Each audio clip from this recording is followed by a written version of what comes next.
Smuggling થાય, drugs આવે એની ચિંતા નથી. આ વીજ કંપનીઓ માટે પોલીસ રાખો, બરાબર છે. અને એમાંય જોયા જેવું છે કે અત્યાર સુધી એવું હતું ગુજરાતમાં કે ચોર છે એ ચોરી કરે અને ચોરી કરવા માટે તાળું તોડે. હવે અહીંયા તો 500 પોલીસ ભેગી આવીને ધોરે દાડે તાળું તોડે છે. આ હડકાઈ સરકાર ખેડૂતોની પાછળ પડી છે, તો ભાષા તો કડક આવવાની, રાત્રે ઊંઘ ઉડી જાય એ ભાષા પણ આવવાની છે. આ સરકાર માટે સરકાર શબ્દ વાપરવો એમાંય ક્યાંક ને ક્યાંક ભૂલ છે. આ ગેંગસ્ટરો છે, ગેંગસ્ટરો.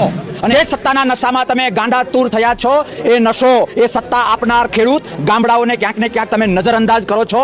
સરકાર, મારા શબ્દો નોંધી લેજો કે આ જ લોકો ભારત એ ગામડાઓમાં વસે છે. એ જ ગામડાના ખેડૂતો તમને ઘર ભેગા કરશે. ખેતરોમાં જે પ્રકારે લાઈનો નાખવાનું ચાલી રહ્યું છે, ખાસ કરીને ઉદ્યોગપતિઓ અદાણી, અંબાણી જેવા આ ઉદ્યોગપતિઓ જે છે એના ઈશારે સરકાર, એટલે ક્યારેક તો આપણે નવાઈ લાગે કે આપણે સરકાર ચૂંટીને ગાંધીનગરમાં આપણે મોકલી છે કે અદાણી, અંબાણી, ટાટા, બિરલા, રંગા જેવી અનેક કંપનીઓ જે છે જાણે એના દલાલો ગાંધીનગરમાં બેઠા હોય એવું લાગે છે.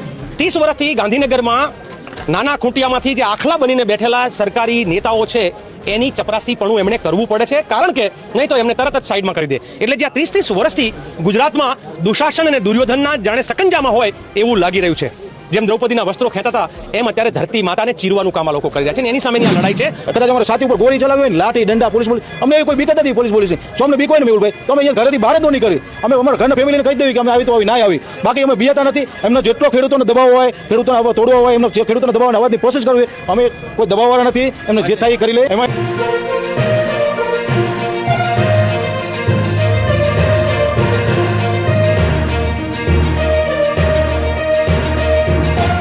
જે રીતે ગુજરાતમાં વીજ કંપનીઓ, એ સોલાર કંપની હોય કે વિન્ડ ફાર્મ કંપની હોય, એ જે વીજળી પ્રોડક્શન કરે છે એની વીજળીને જમ્મુ કાશ્મીરથી લઈને તેલંગાણા સુધી મોકલવાની છે. આ વીજળી ત્યાં પહોંચાડવા માટે ખેડૂતના ખેતરમાં થાંભલો નાખવાનો છે. હવે જોયા જેવું એ છે કે ખેતર મારું બરાબર છે, મિલકત મારી, અને એ મિલકત ઉપર મને પૂછ્યા વગર કલેક્ટર ખબર નહીં, હવે એ તો જેલમાં જતા રહ્યા. જેણે હુકમ કર્યો, આખું કોંઢ છે એ પિયત છે, કોંડ ગામ છે એ આખું પિયત છે, અને બિન પિયતનો હુકમ કરીને જતા રહ્યા છે. બાજુમાં 945 રૂપિયા કે 950 રૂપિયા કે 1000 રૂપિયાની આસપાસ, અને અહીંયા 300, 350, 400 રૂપિયા ખેડૂતને પર મીટરે આવો હુકમ થયો છે. એટલે એ જે છે એ ખેડૂતને અન્યાય કરતા છે. બીજું, તમામ નિયમોને નેવે મૂકીને થાય છે. અને જે રીતે પોલીસ પ્રોટેક્શન તમે જે વાત કરી હમણાં, હરપાલભાઈ એક મીડિયામાં હું સાંભળતો તો એણે કહ્યું કે એક ખેડૂત દીઠ 10 પોલીસ, બરાબર છે. આ રીતે પોલીસ આવે. હવે પોલીસને મને એવું લાગે છે કે આખા ગુજરાતની પોલીસ સ્પેશિયલ સરકારે કદાચ આ વીજ લાઈનો અને કંપનીઓને સાચવવાટું નવી ભરતી કરવી પડી છે. એને આપણા ખેતરમાં ચોરી થાય તો એને ચિંતા નથી, બેન દીકરીઓ ઉપર રેપ થાય એની ચિંતા નથી, ગમે સ્મગલિંગ થાય, ડ્રગ્સ આવે એની ચિંતા નથી. આ વીજ કંપનીઓ માટે પોલીસ રાખો, બરાબર છે. અને એમાંય જોયા જેવું એ છે કે અત્યાર સુધી એવું હતું ગુજરાતમાં કે ચોર છે એ ચોરી કરે અને ચોરી કરવા માટે તાળું તોડે. હવે અહીંયા તો 500 પોલીસ ભેગી આવીને ધોરે દાડે તાળું તોડે છે. 500 પોલીસ આવી અને ધોરે દાડે તાળું તોડે છે. તો આમાં ફરિયાદ કોને કરવા જાવ? પહેલા જેટલા આમાં જ તમે જોવ તો જમીન માપણીની ભૂલ છે. એના કારણે થયું છે એવું કે કલેક્ટરે હુકમ કર્યો છે આ ખેડૂતને, અને ખરેખર થાંભલો આવે છે આ ખેડૂતને. આજની તારીખમાં આ ખેડૂતને તો નોટિસે નથી આવી. જેને નોટિસ આવી છે એના ખેતરમાં થાંભલો નથી આવતો. એટલે સરકારની એક નહીં અનેક ભૂલો છે, પણ એણે કંપનીને બચાવવી છે. સરકારનું સ્લોગન થઈ ગયું છે, ખેડૂત હટાવો, કંપની બચાવો. અને એટલા માટે આ સંપૂર્ણ વસ્તુ થાય છે. પણ અત્યારે જે રીતે તમે આમ જોવ, પહેલાં લોડાઈ, પછી વાંઢિયા, પછી ટંકારા, પછી સાપકડા, પછી કોંઢ, અને કોંઢ પછી હવે ગાંધીનગર તરફ ખેડૂતોની લડાઈ કચ્છથી ચાલુ થઈ અને ધીરે ધીરે આમ ગાંધીનગર તરફ જાય છે. આજે હું હળવદ બ્રેકિંગના માધ્યમથી સુરેન્દ્રનગર જિલ્લાના ખેડૂતોને કહેવા માગું છું કે કચ્છ, દ્વારકા અને જામનગરમાં જેટલી લાઈનો પેદા થાય એ સાપકડા 66 જે ઓલું સબસ્ટેશન બનાવ્યું છે ત્યાં આવશે.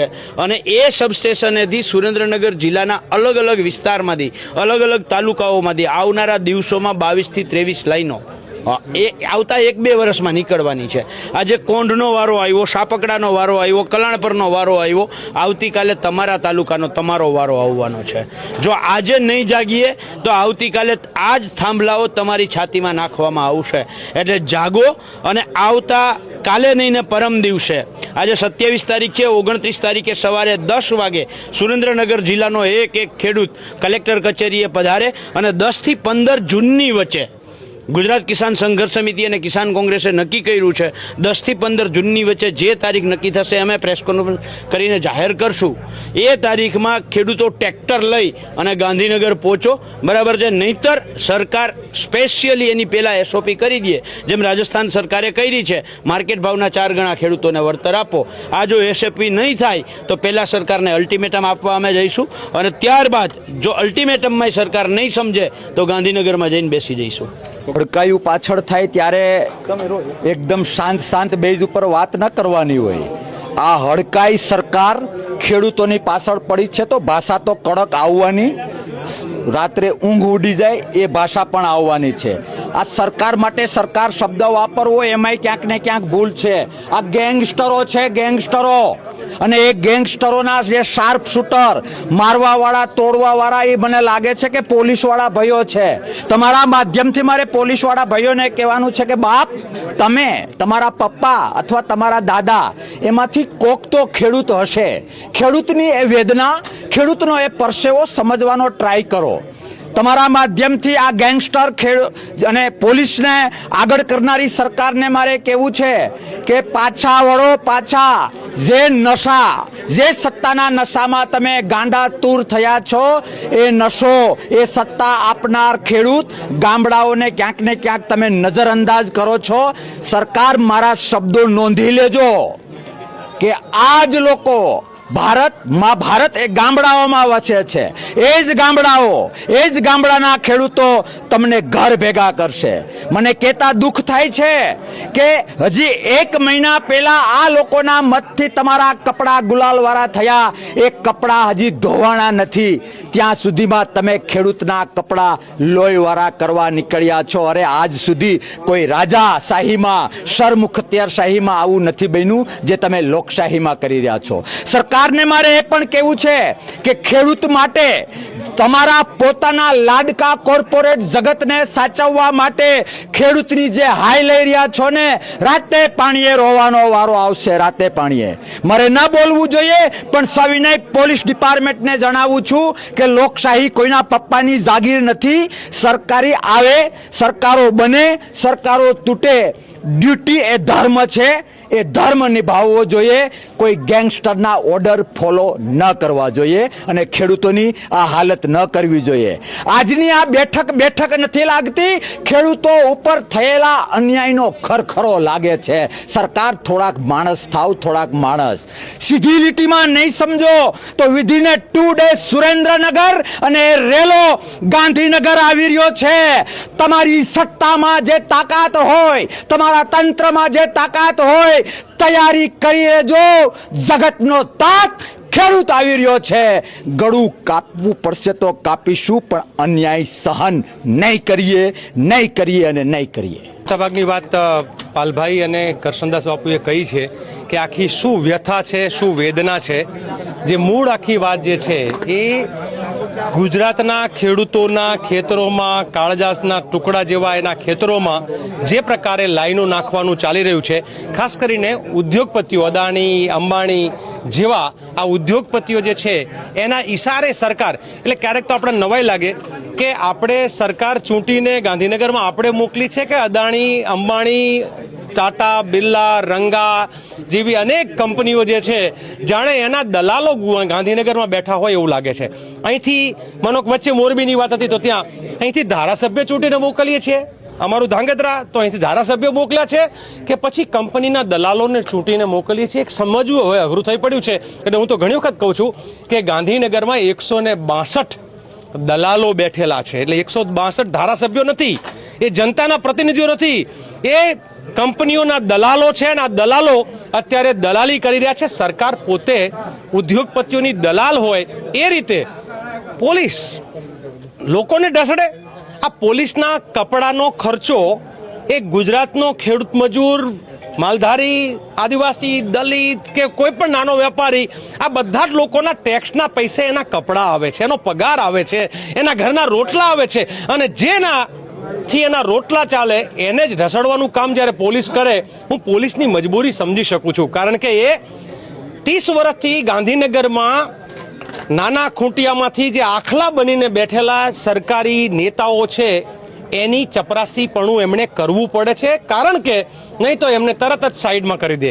એટલે જે 30 વર્ષથી ગુજરાતમાં દુશાસન અને દુર્યોધનના જાણે સકંજામાં હોય એવું લાગી રહ્યું છે.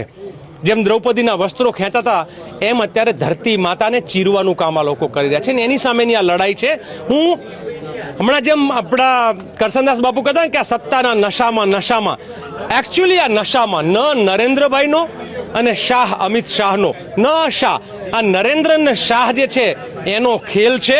અને એમાં ગુજરાતના કઠપૂતળી મુખ્યમંત્રી જે છે એ માસ્તર મારે નહીં અને માસ્તર ભણાવે નહીં એવો ખેલ છે, અને એ ચૂપ રહે છે, ને એટલે ગુજરાતના ખેડૂતોની આ દશા છે. એની સામે વિરોધ માટે થોડા દિવસ પહેલા મેરા સુરેન્દ્રનગર જિલ્લાનું જે ગામ છે, મારું પોતાનું વતનનું ગામ છે, ત્યાં 19 જિલ્લાના ખેડૂત આગેવાનો ભેગા થયા હતા. એમણે પોતાની વ્યથાની વાત કરી. ટોકરાળા લીંબડીનું ગામ છે, ત્યાંથી પણ લોકો આવ્યા હતા, બનાસકાંઠાથી આવ્યા, બધાની એક જ વાત હતી, ખેડૂતોની લડાઈ જરૂરી છે, સરકારની શાન ઠેકાણે લાવવી પડશે. અને એટલે આજે કોંડ ગામમાં લોકોએ, ખેડૂતોએ ભેગા થઈને જે સભા કરી, આ સ્વયંભૂ હતી, આ કોઈ પક્ષની બોલાવેલી, કોઈના ખર્ચે બોલાવેલી નહીં, પોતાના વેદનાને પ્રગટ કરવા માટે આજે ખેડૂતો અહીંયા ભેગા થયા હતા. અને ત્યાં એવું નક્કી થયું છે 29 તારીખે સવારે 10 વાગે સુરેન્દ્રનગરમાં મેળાના મેદાનમાં બધા ભેગા થશે, અને મેદાને જંગની જેમ એ ત્યાંથી ચાલીને કલેક્ટરને એક ચેતવણી આપવા જશે કે અમારી જમીનોમાં બળજબરી થાંભલા નાખવાનું બંધ કરો, એસઓપી ડિક્લેર કરો, અને ભારતના બંધારણ મુજબ ખેડૂતોને વળતર મળે અને બાકી સુવિધાઓ મળે એના માટેની જોગવાઈ કરો, વગર જન સુનવાઈએ, વગર નોટિસે, કોઈ જાતની કાર્યવાહી વગર. આ અદાણી અંબાણીના દલાલો બનવાનું કામ જે કલેક્ટરો અને એસપીઓથી લઈને સરકાર કરે છે એની સામેનો જંગ જે છે એ 29 તારીખે સવારે 10 વાગે મેળાના મેદાનમાં, એટલે પતવાનું નથી. એની પછીનો કાર્યક્રમ છે સમગ્ર ગુજરાતમાંથી લોકો ટ્રેક્ટરો લઈ અને 10 થી 15 જૂનની વચ્ચે ગાંધીનગર આવશે, અને ત્યારે સરકારને ખબર પડશે કે કેટલી વિહે હો થાય. બધે ચાળો કરાય, ખેડૂત ચાળો ન કરાય. ખેડૂતની ખાસ માંગ પહેલેથી એ જ હતી કે અમારી જંત્રી પ્રમાણે અમને યોગ્ય વળતર આપો, અને અમારું જે સુરેન્દ્રનગર મોરબી જિલ્લાને કે નવસારી જિલ્લાને જે વળતર ચૂકવવામાં આપ્યું છે એ પ્રમાણે અમને બધા અમારા ખેડૂતને વળતર ચૂકવવામાં આપો. પણ કંપની કે પ્રશાસન કોઈ માનવા તૈયાર નથી, અને બળબળ જોબરીપૂર્વક એ કરે 800 પોલીસનો કાફલો આવે છે, અને સીધા જ એમ કહે છે 1, 2, 3 ગણીશું, તમે બધા તમારા ખેતરમાંથી બહાર નીકળી જાઓ, નકર અમારે પછી લાઠીચાર્જ કરવો પડશે. એ તો બળજબરીપૂર્વક કંપનીવાળા એમના જીસીબી હિટાચી લઈ અને અમારા ખેતરોમાં કામ કર્યું છે, અને મોટા 20, 25 ફૂટના ખાડા કરીને અમારું ખેતર, અત્યારે અમને એવું થાય છે કે અમારા માલિકીનું ખેતર છે તો ત્યાં જવું નથી અમારે, કારણ કે આખું ખેતરની દશા જ આખી એમને બરદશા કરી નાખી. એટલા વર્ષથી અમે ખેતરને જતન કરી અને ખેતર સુધાર્યું હોય એ અત્યારે ખેતર અમે જોવા જઈ શકતા નથી, અને અમારા ન્યાય અમે જઈશી તો અમારી પાસે હાથ બાર માગવામાં આવે છે. અત્યારે અમને એવું લાગી રહ્યું છે કે અમે ભારતના નાગરિક જ નથી, ગુજરાતના ખેડૂતો જ નથી, એવી અત્યારે અમારી હારે એવો આ પ્રશાસન વ્યવહાર કરી રહ્યું છે. અને અમારા કોઈ વાડીએ અત્યારે કોઈ કામ કરતું હોય, અત્યારે અમારે વાવણીનો ટાઈમ છે, મગફળી વાવવાનો અત્યારે ટાઈમ છે, તો વાડીએ કંઈક કામ હોય તો અમારા છોકરા નાના અહીંયા ટિફિન દેવા આવતા હોય, વાડીએ કામ કરતા હોય મજૂરોને એને ટિફિન દેવા જવું પડે, રાશન દેવા જવું પડે, તો એની થેલીઓ તપાસે છે. કેમ કે કોઈ આતંકવાદી આવી ગયો હોય એ તો થેલીઓ તપાસે છે, બધા ટિફિન વીકે છે, અને કેમ ભાઈ તું જાસ નહીં જવા દેવામાં આવે એમ કરીને એના ટિફિન ફગાઈ દેવામાં આવે છે. અને કાંઈ એમ કે તમારા હાથ બાર લાવો, તમારી ખેતરના હાથ બાર હોય, હાથ બાર કોઈ ખેડૂત પાસે હાજર હોય, નકર તમને દેવામાં નહીં આવે, એમ કરી અને ડરાઈ ધમકાવી અને પોલીસ એમને એરેસ્ટ કરી અને પોલીસ સ્ટેશન લઈ જાય છે, અને રાત મોડા સુધી બેસાડી રાખવામાં આવી. 65 જણાની અટકાયત કરી હતી, 3 બસોમાં બધાને ભરીને લઈ ગયા હતા, અને બધા ખેડૂતના ગરા દબાવવામાં આવ્યા હતા, પાટા મારવામાં આવ્યા હતા, અને ઢસડીને પરાણે બધાને ગાડીમાં લઈ ગયા હતા. પાણીની વ્યવસ્થા કીધું પાણી પીવું છે તો કે નહીં, ઊભી જ નહીં રાખવામાં આવે, પાણી પણ નહીં દેવામાં આવે, અને જમવાની વ્યવસ્થા 3 થી 4 વાગે જમવાની વ્યવસ્થા કરવામાં આવી હતી, અને ખેડૂતને ખૂબ માનસિક ટોર્ચર કરવામાં આવી રહ્યું છે. પોઈન્ટ આખા ગામ ભેગું થઈ અને ગ્રામ પંચાયતનો ઠરાવ કર્યો હતો કે અમારી મરજી વગર અમે આ ગામના અમે ખેડૂત છીએ, અમારી મરજી વગર કોઈ કામ કરવામાં ન આવે, પણ એ લોકોને કંઈ પડી નથી. ઠરાવ ભરાવનો તો બધો દેશ તો ઘા કરે છે કે આની અમારે કંઈ જરૂર નથી, અમારે બસ કામ જ કરવાનું છે અને અમે કામ કરીને જ રહીશું. તમને વળતર પણ નથી આપવાનું, અમારે કામ કરવાનું છે. ગામને સીમમાં 29 વીજ પુલ આવે છે, એટલે આ એકના જ ખાલી પાવર ગ્રીડના, બાકી તો ગ્રીડના જ છે. બીજી નીકળશે તેના તો ઈ તો બીજા અલગ, બીજી હજી આ સિવાયની બીજી અમારા ગામમાં અંદરથી 7 લાઈનો આવવાની છે, એના તો અલગ જ. આના જ 29 આવે છે. વાત એવી હતી કે જે લોકો આ લોકોના નોટિસ મળી નથી અને નોટિસ મળ્યા વગર આ લોકો કોંડ જે વાડીમાં આવી ગયા વીજના કામ માટે આવી ગયા, એનો અમને કોઈ વાંધો નહોતો, પણ વળતર ચૂકવ્યા વગર એ લોકો બળજબરી એમના પોલીસના તાનાશાહીથી કંપની જોડે સંકળાયેલા છે. કંપનીના કહેવાથી કંપની જોડેથી એમનો કોઈ પણ વહીવટ ચાલતો હોય એટલે પોલીસનો માત્ર ને માત્ર પોલીસ જે રહે ને પ્રશાસન એ પબ્લિકની નથી, એ સરકાર, હું તો એવું કહું કે સરકારની પણ નથી, કંપનીની છે. કારણ કે કંપનીનો કહેવાનો મતલબ મારો એવો છે કે જો એ કંપનીનું કીધું કરતી તો કંપનીની જ હોય ને, કેમ પબ્લિકના રક્ષણ માટે નથી? અમે બધા ગયા હતા, અમને બધાને ઢસડી અંદર નાખ્યા છે ગાડીમાં, અમને બધાને રિટર્ન કર્યા, ખાવા પીવાના અમારા ઠેકાણા નહોતા. અમે એક નહીં, કોણના ઘણા બધા 700-800 જણા હતા, એવું નહોતું કે અમે 1-2 જણા હતા, બધાને અમારી બધાની જ દશા કરી હતી. પણ કહેવાનો મતલબ એવો છે કે આ લોકો જે અંગ્રેજોનું જે શાસન હતું 1700-1800નું એ ગેરવર્તમાન કરે છે. પ્લસ બીજી વસ્તુ એ કે જે પાકિસ્તાનમાંથી આવ્યા હોય આતંકવાદી, ઓલા નક્સલી આવતા હોય ને, એની જેવું પોલીસ પ્રશાસન અમારે જ્યારે ઘર્ષણ કરતું હતું. મતલબ નાના નાના છોકરાઓ હોય અમારા જોડે હતા, વાડીના મજૂરના છોકરા, એને પણ ઉપાડીને અંદર પટારીમાં નાખ્યા અને લોકરમાં અહીંયા લઈ ગયા. મારા જોડે પ્રૂફ છે, મારા જોડે વિડીયો છે, વિડીયો હું કોઈ વાત નથી કરતો મેહુલભાઈ. મતલબ વસ્તુ એવી છે કે માત્ર ને માત્ર જો આવનારા સમયની અંદર આ સરકાર જ્યાં સુધી ખેડૂતોને પૂરતો ન્યાય નહીં આપે તો અમારે ઉગ્ર આંદોલન કરવું પડશે. તો કરશું. ટ્રાન્સપોર્ટ નહીં તો હવે તો મુન્દ્રા પોર્ટ આવે ને કચ્છના, જે પોર્ટ ઉપર ત્યાંથી બંધ કરાવશું. એમને જ્યાંથી લાઈન નાખવી હોય ને ત્યાંથી નાખી લે, એમને જે કારોબાર પૈસા કમાવો હોય ને કમાઈ લે. અમારામાં એટલી બધી તેવડ છે અને અમે એવું કહીએ કે કોંડ ગામને, કલ્યાણપુરને, સમગ્ર ધાંગધ્રા તાલુકોને, સુરેન્દ્રનગર જિલ્લોને, આખા ગુજરાતના ખેડૂતને, ભારતના ખેડૂત એક થઈ અમે દિલ્હીની અંદર જવું પડશે ને ટેક્ટર લઈને, તો અમે અહીંયા આંદોલન કરવા માટે તૈયારી. કદાચ અમારે સાથી ઉપર ગોળી ચલાવી હોય ને, લાઠી દંડા, પોલીસ અમને એવી કોઈ બીક જ નથી પોલીસની. જો અમને બીક હોય ને મેહુલભાઈ તો અમે અહીંયા ઘરેથી બહાર જ ન નીકળી. અમે અમારા ઘરના ફેમિલીને કહી દેવી કે અમે આવી તો આવી, ના આવી. બાકી અમે બિયાતા નથી. એમનો જેટલો ખેડૂતોને દબાવ હોય, ખેડૂતોને તોડવો હોય, એમનો જે ખેડૂતોને દબાવવાના અવાજની કોશિશ કરવી, અમે કોઈ દબાવવાળા નથી. એમને જે થાય એ કરી લે. એમાં એવું છે કે મેહુલભાઈ, અમે તો હજી કાલે જ અલ્ટિમેટમ આપ્યો હતો, મેસેજ આપ્યો હતો કે આપણે કાલે સાંજે 5 વાગે રામાપીરે મિટિંગ રાખવી, તમે આવી જાઓ. હજી અમારું કોઈ એટલું બધું આયોજન નહોતું. જો અમે આ કદાચ આયોજન કર્યું ને અઠવાડિયુંનું 15 દિવસનું, તો અમને રેલો લઈ દઈ દિલ્હી સુધી. મેહુલભાઈ, જ્યારે અમે સવારમાં 8 વાગે આવ્યા ત્યારે 8 વાગે તો પહેલાં પોલીસનો નિયમ જ એક એવો છે કે પહેલાં તો 2 જણા આવીને ટેલી કરે કે કેટલા ખેડૂત આવ્યા ને કેટલા ન આવ્યા. બરોબર, આવીને લોકેશન જોઈ જાય, કેટલા ખેડૂત આવ્યા છે કે નથી આવ્યા ચેક કરે, પછી સંખ્યા જોઈને અને એકારે 3 જગ્યાએ કામ કરે. 3 જગ્યાએ કામ કરવાનું કારણ જ એ કે અહીંયા જે ખેડૂત ભેગા થયા એ બધાને વિખવા માટે કે અહીંથી છૂટા પડી જાય તો અમે અહીંયા કામ ચાલુ કરી. બરોબર, અને જ્યારે 800 પોલીસ જ્યારે અમારી સામે આવીને ઊભી રહી અને હડપાલભાઈનો જ્યારે એ લોકોએ 10 થી 12 જણા એકી હંગત હડપાલભાઈને જ્યારે પકડીને લઈ જાય ત્યારે હું હડપાલભાઈનો હાથ પકડું ત્યારે મારા ગળા ઉપર પોલીસ હાથ મૂકે છે. ત્યારે હું ખુદ, મારું ગળું અત્યારે બેહી ગયું હોય છતાં હું બોલું છું, મારું ગળું બેહી ગયું, હું બોલું કારણ કે પોલીસે મારા ગળા ઉપર હાથ મૂક્યો હતો ને મેં કીધું હતું કે ભાઈ હાથ હટાવી લ્યો, ગળું દબાવવાની તમારી ફરજ નથી, તમારામાં સત્તા નથી કે તમે ગળું દબાવો એમ. અમે ખેડૂતના દીકરા છીએ, અમારા બાપની જમીન છે અને આ અમારા બાપની જમીન જ રહેવાની અને મરવા માટે પણ આ ખેડૂત જે છે એ તૈયાર જ રહીશું. તમારે જે થાય એ કરવા, તમને બધી રીતે છૂટી છે ભાઈ, જે થાય એ કરી લેજો. પણ જ્યારે હું પાછા પગે, મારો વિડીયો ખુદ છે, હું પાછા પગે પગ ભરાવું છતાં 20 થી 25 પોલીસવાળા ઢસડીને બસ સુધી લઈ જાય. બસના પગથિયામાં પગ ભરાવા છતાં નીચેથી આપણને ઢીકા મારે પગ ઉપર. બરોબર, બસમાં પૂરવા મળે, બસમાં પૂરી દીધા પછી પાણી માગે ખેડૂત, રાડો પાડીને ગળા બેહી ગયા હોય, પાણી માગે તો છતાં પણ પાણી નથી આપતા. બસમાં પાણીના જગ પડ્યા છે છતાં એમ કે અમારા સ્ટાફનું પાણી છે. તો ભાઈ, તમારા સ્ટાફનું પાણી હોય તો આ જમીન અમારા બાપની છે, તમારા બાપની નથી.